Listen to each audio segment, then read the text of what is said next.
El sueño mexicano. México. Año 2030.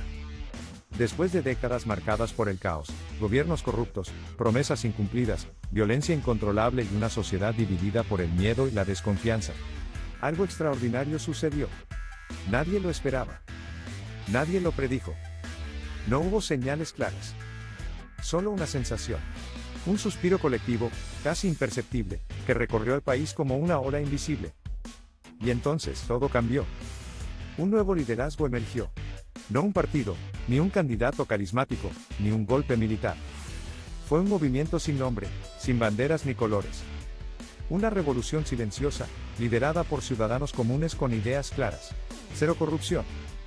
Cero divisiones partidistas. Cero impunidad. El país dejó de votar por colores y empezó a decidir por proyectos reales y soluciones concretas. Y así, México entró en su etapa de reconstrucción. Lo impensable sucedió, México se unió. Los estados ya no compitieron entre sí, sino que colaboraron. Los ciudadanos dejaron de pelear por ideologías, y empezaron a trabajar juntos por el bien común. Y con esa unión, la violencia simplemente desapareció. No hubo guerras civiles. No hubo venganzas. Solo un acuerdo entre millones de mexicanos y una sola voz: ya basta. De un día para otro, miles de jóvenes que antes veían en la delincuencia su única salida, ahora tenían opciones reales. Educación gratuita y de calidad. Programas técnicos y científicos. Acceso a salud universal.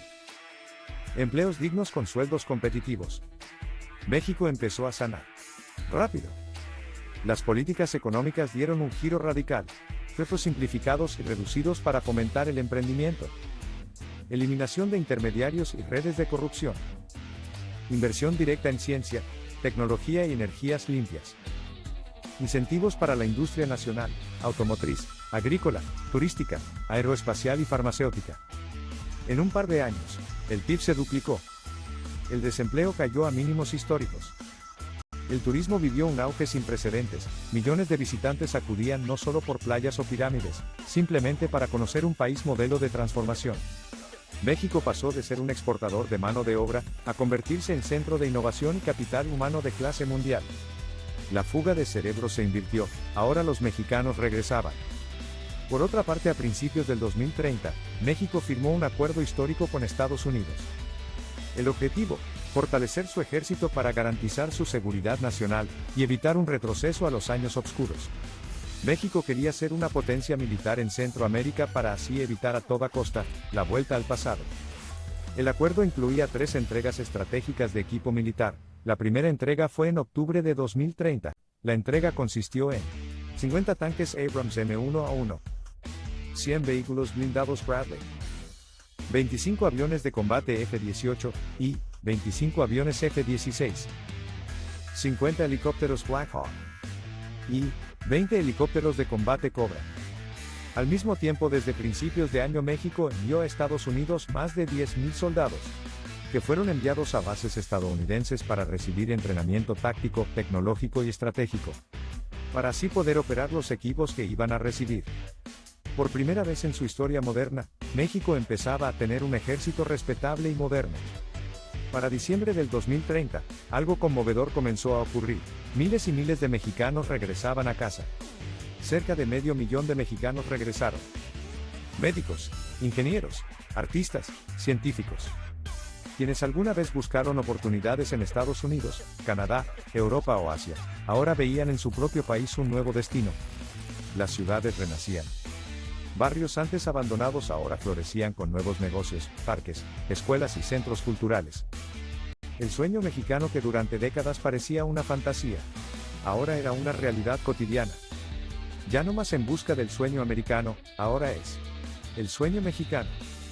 Mientras México florecía, Centroamérica ardía. Guatemala, Belice, El Salvador, Honduras, Nicaragua y Panamá. Países hermanos que durante años compartieron retos comunes con México, ahora enfrentaban una nueva ola de caos. Lo que antes era compartido, ahora era exclusivo. La paz mexicana contrastaba brutalmente con la creciente inseguridad que se apoderaba del resto de la región. Los guerrilleros, desplazados por la presión interna en México, buscaron nuevos territorios donde pudieran operar con impunidad. Y así, Mes tras mes, la violencia escaló en Centroamérica. En Guatemala el país se volvió una zona de guerra entre pandillas con armamento pesado.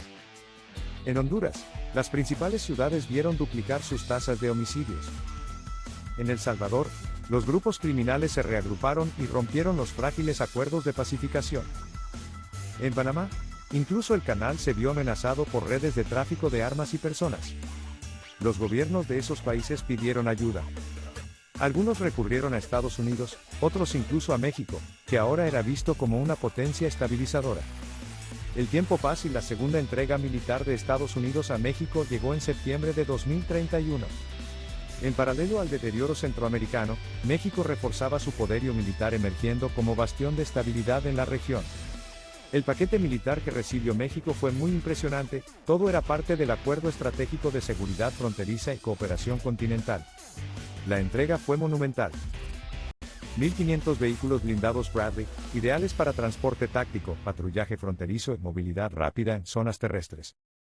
150 tanques M1A1 Abrams, capaces de repeler amenazas convencionales y actuar como disuasivos en escenarios de inestabilidad regional. 25 cazas F-16 adicionales, que se sumaban a la primera flota. 50 cazas F-18, ideales para misiones ofensivas, defensivas y reconocimiento. 15 buques de guerra clase Perry, retirados por la Marina estadounidense pero totalmente funcionales y altamente valiosos para resguardar el Golfo de México, el Pacífico y la frontera marítima sur. 50 helicópteros Black Hawk y 15 helicópteros de ataque Cobra que reforzarían tanto a las Fuerzas Armadas como las tareas de rescate, vigilancia y logística. Era, sin duda, un paquete de asistencia sin precedentes. Todo este plan de geopolítica de seguridad nacional para Estados Unidos era una inversión que tenía un sentido claro: México ya no sería un riesgo. Sería una muralla. Una muralla política, social y militar que protegía al continente de inestabilidad creciente desde el sur.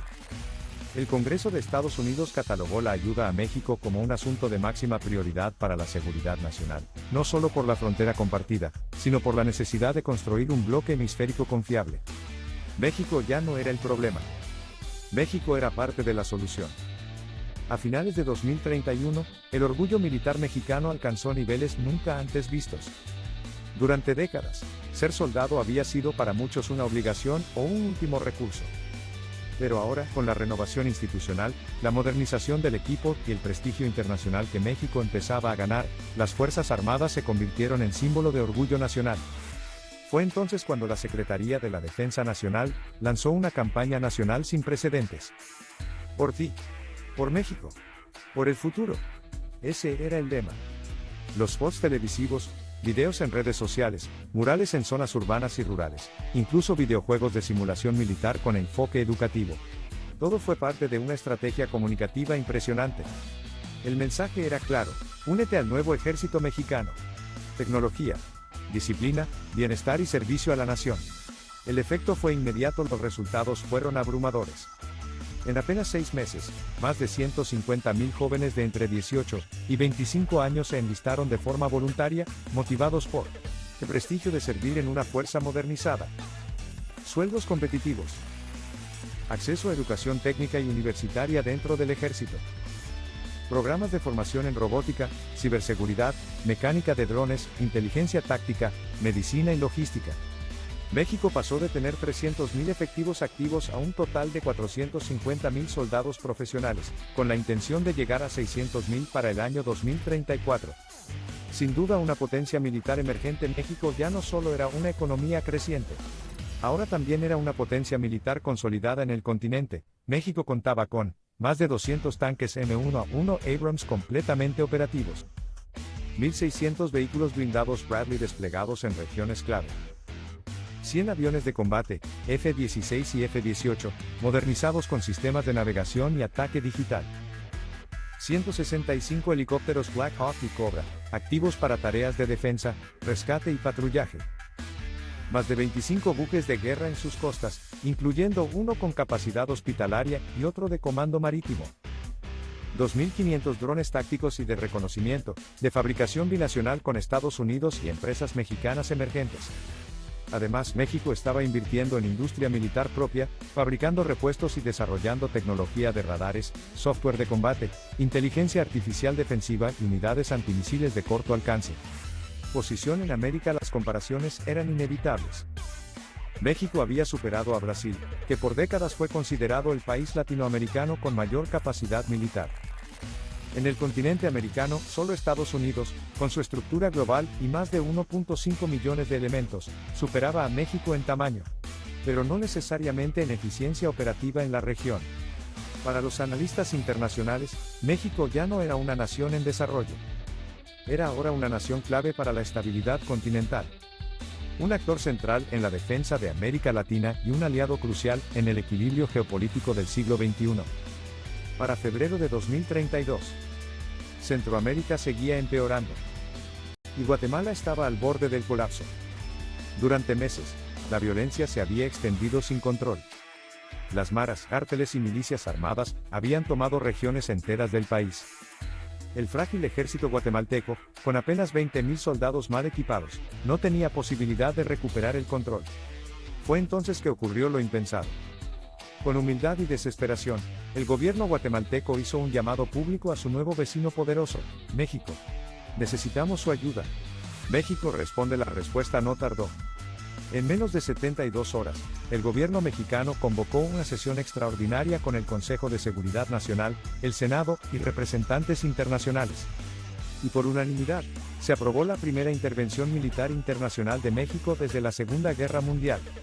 No era una invasión. Era una misión continental de estabilización. México activó el Plan Operación Guatemala Libre. Y así inició el despliegue, 60.000 soldados de élite desplegados en una operación conjunta tierra-aire.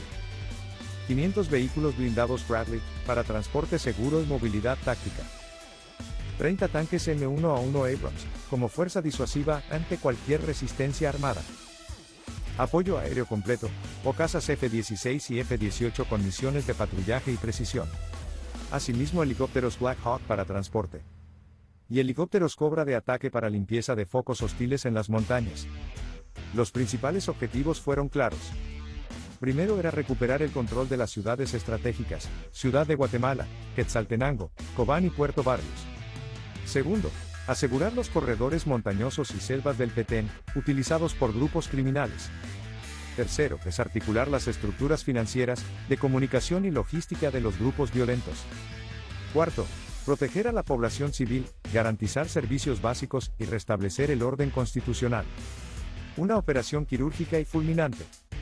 La inteligencia mexicana, ahora reforzada con satélites, vigilancia por drones, inteligencia artificial de combate y unidades de infiltración, jugó un papel determinante.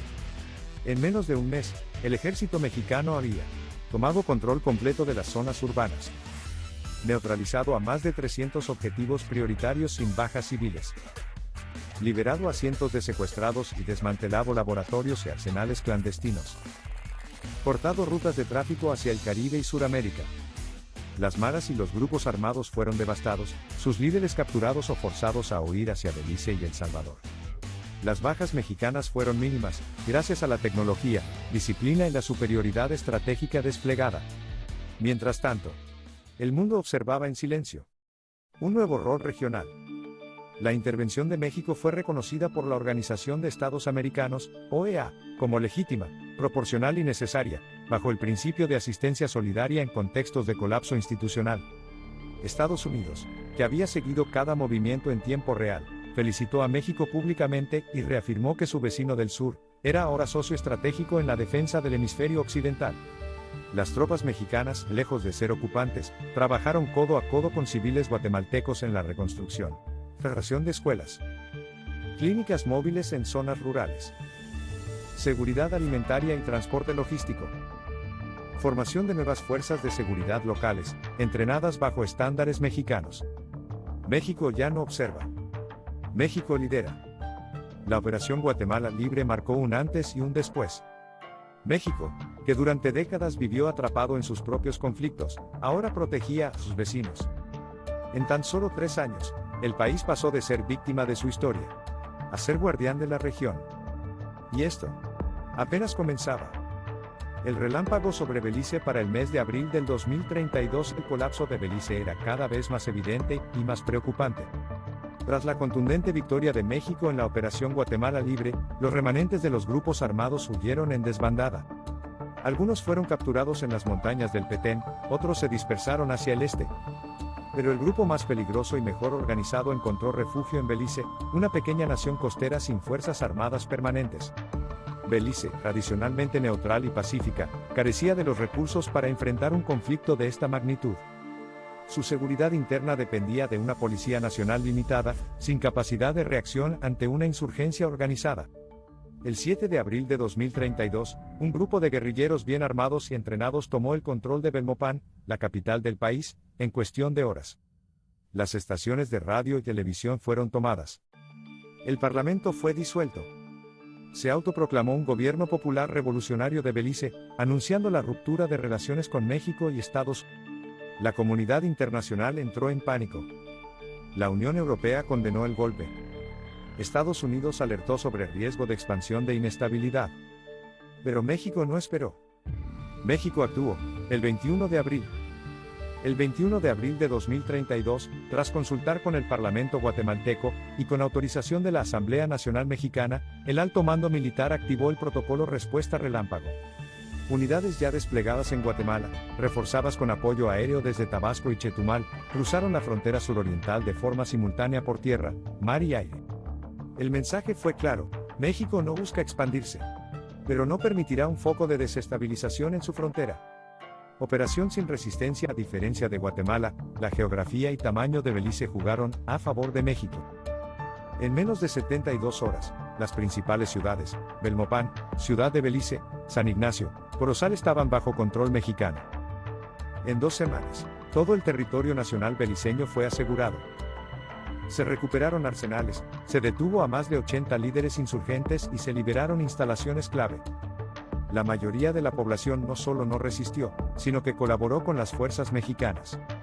Muchos ciudadanos estaban aterrados por el avance de los grupos criminales y vieron en México una salvación, no una ocupación. México instaló una administración provisional temporal, conformada por civiles beliceños y supervisada por un cuerpo de observadores de la OEA. Se restauraron los servicios básicos, reabrieron escuelas, y se garantizó la seguridad pública bajo patrullajes conjuntos con policías locales. El presidente de México lo dijo ante la ONU: México no busca expandirse. No buscamos territorios. Pero no permitiremos que el caos de nuestros tiempos pasados se instale en nuestros vecinos. Ayudaremos a Belice a sanar, como nosotros sanamos. La comunidad internacional reacciona. Aunque algunos sectores en Londres y Bruselas criticaron la acción como intervencionista, el Consejo de Seguridad de la ONU no emitió sanciones.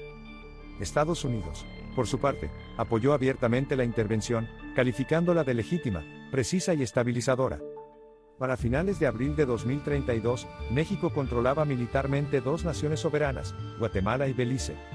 Pero lejos de una ocupación imperial, el mundo empezaba a ver a México como una potencia con responsabilidad regional. Para mayo de 2032, el Triángulo Norte de Centroamérica había implosionado. Guatemala y Belice ya estaban bajo control mexicano, estabilizadas y en proceso de reconstrucción. Pero por otra parte El Salvador resistía. O al menos lo intentaba. Durante años, el presidente Nayib Bukele había logrado lo que muchos creían imposible: someter a las maras, pacificar el país, restaurar la seguridad y el orden en un territorio fragmentado. Pero esa paz, tan frágil como valiente, no soportó el nuevo flujo de violencia. Las guerrillas expulsadas de Guatemala y Belice se infiltraron por la frontera oriental, disfrazadas de migrantes, comerciantes y refugiados. Poco a poco tomaron territorios rurales. Luego zonas marginales en San Miguel, Soyapango y Santa Ana. Y en solo 3 meses, el país estaba en guerra otra vez. Mientras El Salvador luchaba por mantenerse en pie, los gobiernos de Honduras y Nicaragua, liderados por bloques de izquierda radical, no solo se mantuvieron al margen, sino que empezaron a colaborar abiertamente con los grupos insurgentes.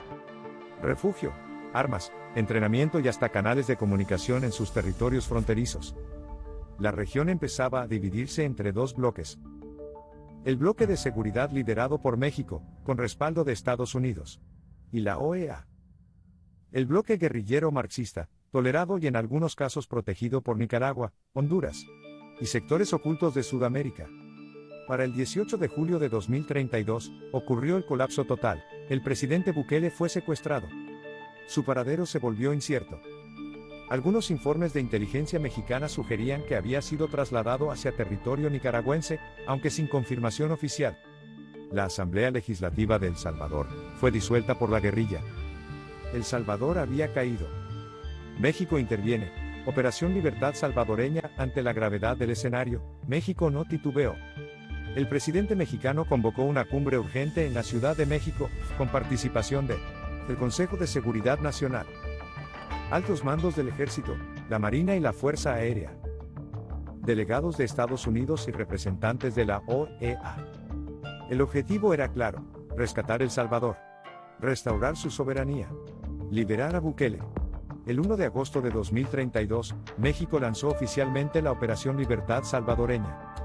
Despliegue militar. Esta fue la operación más grande jamás realizada por México en el extranjero. 90.000 soldados desplegados por tierra, mar y aire. 750 vehículos blindados, Bradley y Sandcat de producción nacional. 45 tanques M1A1 Abrams. 40 helicópteros Black Hawk, 20 helicópteros Cobra. 40 drones de combate tipo Aztlán II, diseñados para guerra urbana y reconocimiento nocturno. 35 aviones de combate, F-18 y F-16, patrullando constantemente el espacio aéreo salvadoreño. El ejército mexicano entró por el norte y el oeste, tomando Chalatenango, Santa Ana y Ahuachapán. Unidades de infiltración se lanzaron sobre San Salvador desde helicópteros y rutas estratégicas, apoyados por comandos navales que desembarcaron en La Libertad. El 18 de agosto, una unidad especial de inteligencia mexicana localizó al presidente Bukele en una instalación clandestina cerca del lago de Olomega, custodiado por elementos armados con tecnología rusa y drones iraníes. La operación fue rápida, silenciosa, quirúrgica. Bukele fue rescatado con vida. El mandatario, debilitado físicamente pero firme en carácter, fue trasladado a una base aérea mexicana en San Vicente. Desde ahí el presidente Bukele pronunció una frase que dio la vuelta al mundo: volví. Porque México nunca se fue. Con la caída de la guerrilla en El Salvador, los focos de violencia se desplazaron hacia Nicaragua y Honduras, pero México no avanzó militarmente hacia esos territorios. Al menos no aún. Estados Unidos y la OEA declararon a México garante de la paz regional, mientras que Rusia, China, Venezuela y Cuba acusaban a México de intervencionismo expansionista. El Salvador fue pacificado en 45 días. Bukele fue restituido como presidente.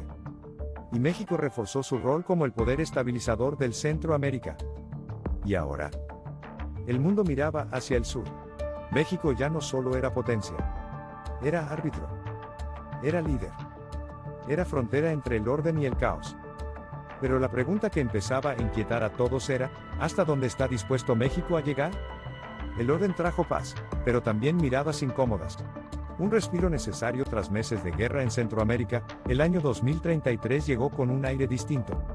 Por primera vez en décadas, Guatemala, Belice y El Salvador vivían en paz, con calles seguras, gobiernos estables y una economía creciente.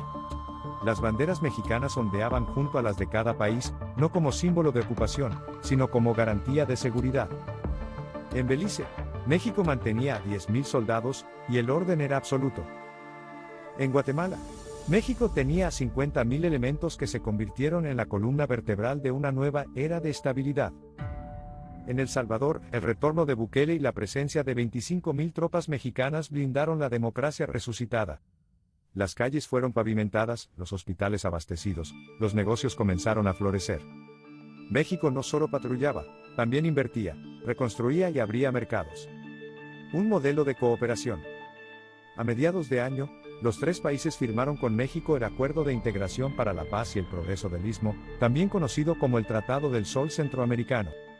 Este incluía: cero aranceles para productos centroamericanos en el mercado mexicano, prioridad en acceso a petróleo, gas, fertilizantes y alimentos, programas de becas para jóvenes guatemaltecos, beliceños y salvadoreños, un fondo especial de infraestructura gestionado por México con supervisión local. La percepción en la región era clara: no es una ocupación, es una alianza. La frase se convirtió en lema popular en redes sociales, pintadas en paredes y hasta en canciones folclóricas centroamericanas. Pero mientras la paz se expandía en Centroamérica, el poder militar de México también lo hacía. En noviembre de 2033, Estados Unidos envió a México un tercer paquete de asistencia militar, esta vez más avanzado y más estratégico. 35 aviones F-35 de última generación. 2.500 drones de combate tipo Reaper. 200 tanques M1 a 2 septiembre V3 de lo más nuevo del arsenal americano. 600 vehículos Bradley modernizados. 15 buques costeros y 5 destructores clase Arleigh Burke retirados de servicio activo. 50 helicópteros Apache y 30 Chinook de transporte. Este paquete fue valorado en $18 mil millones y aunque se entregó como cesión de equipo en desuso, el mensaje era claro: México se había convertido en el principal aliado militar de Estados Unidos en todo el hemisferio occidental. Reacciones internacionales. La reacción global no se hizo esperar. Rusia y China. Ambos países calificaron a México como instrumento de expansión militar de los Estados Unidos, y pidieron en la ONU la retirada inmediata de tropas mexicanas de Centroamérica. Incluso se llegó a denunciar a México ante la Corte Internacional de Justicia por ocupación ilegítima, aunque esta no prosperó. En Venezuela, el régimen bolivariano de Caracas encabezó un bloque diplomático junto con Nicaragua, Honduras y Bolivia, en el que acusaban a México de crear un imperio regional al servicio del imperialismo estadounidense. Por su parte, Nicaragua y Honduras. Estos dos países comenzaron a aumentar sus presupuestos de defensa y a realizar maniobras militares conjuntas con asesores rusos y cubanos. Se denunciaron movimientos de guerrilla en las fronteras sur de El Salvador y Guatemala, pero México reforzó esos límites con drones y vigilancia permanente. La postura mexicana, firme y serena. El presidente mexicano, durante su mensaje anual del 15 de noviembre de 2033, respondió a las críticas internacionales con un tono firme: no estamos invadiendo, estamos protegiendo. No estamos imponiendo, estamos ayudando. La paz no se impone con discursos, se construye con hechos. Y México está construyendo paz. La ovación nacional fue inmediata. La popularidad del gobierno se mantenía en más del 85%. La economía mexicana crecía a un ritmo del 6.2% anual, con exportaciones récord y un fortalecimiento de su moneda. ¿Un nuevo bloque? Ante la tensión global, algunos analistas comenzaron a hablar de la formación de un nuevo bloque regional, la Alianza del Pacífico ampliada, con México, Colombia, Perú, Ecuador, Chile, Guatemala, Belice y El Salvador. Una especie de OTAN latinoamericana, pero liderada desde la Ciudad de México. Y mientras en Washington se hablaba del milagro mexicano, en Moscú y Pekín se hablaba de la amenaza México-estadounidense, que crecía por el continente americano.